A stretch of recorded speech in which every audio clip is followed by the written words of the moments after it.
Why do all the bureaucrats fear Trump the way they do? I think I can explain it through my eyes, anyways. The reason I feel the bureaucrats fear Trump the way they do is because it doesn't matter if it's a Democrat or a Republican, none of them are worth a damn these days. None of them. But what we do have is we have a president who is not a politician, who is working his ass off for the American people. And a lot of people are waking up and a lot of people are saying, why do we keep electing the same politicians for 30 years? They're a bunch of bureaucrats. They're a bunch of liars and hypocrites. They tell us what they want to for every election year, and then they take no action whatsoever to help with the causes that they went to help with because we voted for them. Why do we keep voting for them? That's the reason Trump is a threat and a huge threat to them. The more people realize we don't need 30-year politicians, the more people realize if we put working class people in those offices, let them stay there for 6 years, 8 years maybe, and held them to the same standard as the rest of the country with the same rules. We don't give them a pass. We don't allow them to live above the American working class. They should make the same salaries as the American working class, the middle class. It should be averaged out by what American citizens actually make. This year alone, they gave themselves a $38,000 raise. $38,000 is more than some Americans make in a year. That's the raise that they got. Most people in this country get a 3% raise. 3%, that's what they get. And they have to work their way up to that. And then their raises are based on their performance. If your raise is based on your performance and you're not performing, you're not going to get it. But our Congress can just give themselves that raise. They don't have to perform. It's one of the only jobs in the country where you can lie, cheat, steal, and still keep your job. It's one of the only jobs in the country where you don't have to ever perform. All you gotta do is keep basically promising people free shit and getting reelected. It burns me up when I think about it. It's not how the government was originally set up. It's not what it was set up for. These people were meant to serve the country, not to have the country serve them. And that's where we're at. We have taken this trip where the country is ass backwards at this point. And these politicians are in these offices and they feel like they know how to run our lives better than we do. They feel like they are above us. They don't, even though we give them that power, even though we finance every bit of everything. We finance their salaries. We finance the money they use to pay off their sexual assault cases.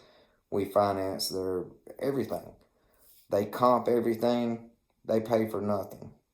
They don't pay taxes. I mean, they don't have the same health care as us. There are two sets of rules. One for them, one for us. They don't go to prison. We do. They get away with anything they choose to. And it's just overlooked. Like they have some kind of special privileges. They don't. We're the ones who are screwing up and giving them this power and allowing it to continue. The American working class people can bring this government to its knees in one election cycle. One.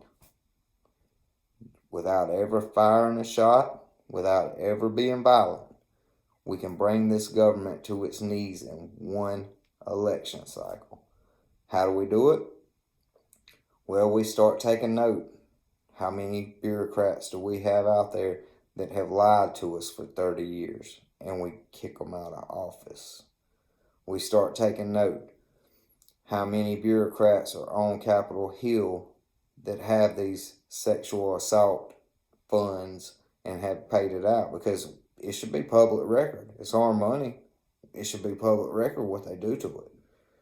How many of these bureaucrats are actually doing the job we're paying them to do? If they're not, kick them out.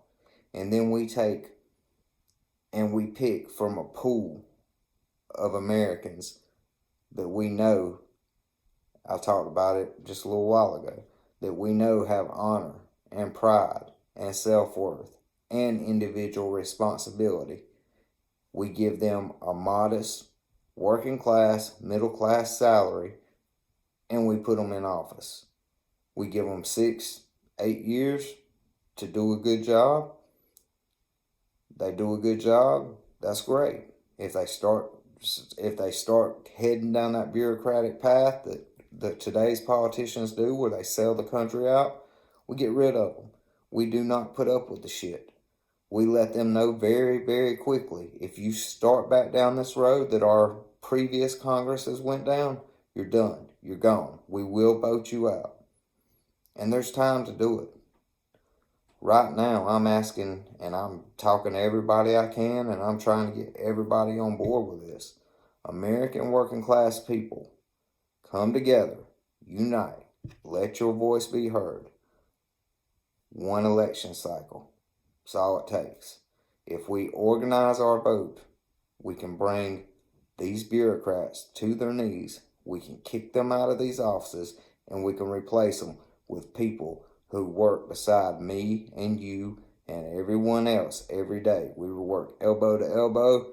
We work in the same places. We eat the same lunches. We drive the same cars. We have the same problems in life. We all have family members that are the same. We put those people in office. Let's get away from these Ivy League educated bureaucrats. They're destroying us. We still have the power. Americans have got to learn to quit being so comfortable in the fact that all they have to do is go to work and do their job, earn a good living. They have to quit being comfortable in that fact, because that's not it anymore. We're at a point we're going to have to fight back if we want to keep what we have. We're going to have to fight back, and again, not with violence, okay? We're going to fight back with our voice, with our vote. But we have to fight back, and we have to say enough. Enough. We're tired of it. We're going to make a difference. We're going to make a change, and we're going to put people just like us up there instead of Ivy League idiots who don't know their asshole from their elbow. And that's my take on it.